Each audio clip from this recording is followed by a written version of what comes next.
Jamais je n'aurais imaginé qu'un homme ou une femme de gauche puisse appeler à voter contre un progrès social.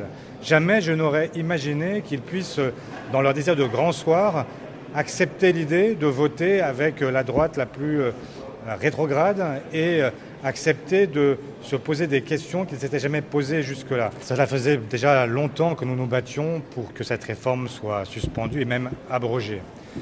Ce que chacun doit comprendre, c'est que c'est une victoire d'étape et que désormais, le totem qui était un totem absolu pour la Macronie a été ébranlé et ce débat-là ne disparaîtra plus de nos écrans.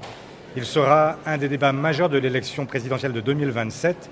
C'est à ce moment-là que les Français auront à nouveau la parole pour savoir s'ils veulent encore reculer davantage l'âge légal de départ à la retraite. Je pense à ce que dit Édouard Philippe par exemple, ou s'ils souhaitent que nous en revenions à ce qu'était la réforme à la fois Hollande et Touraine, retour donc à 62 ans pour l'âge de départ à la retraite. C'est un moment important parce que c'était évidemment une grosse difficulté.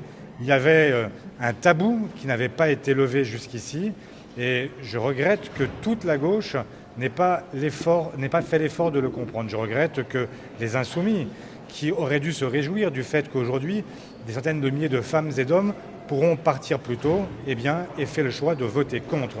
Jamais je n'aurais imaginé qu'un homme ou une femme de gauche puisse appeler à voter contre un progrès social.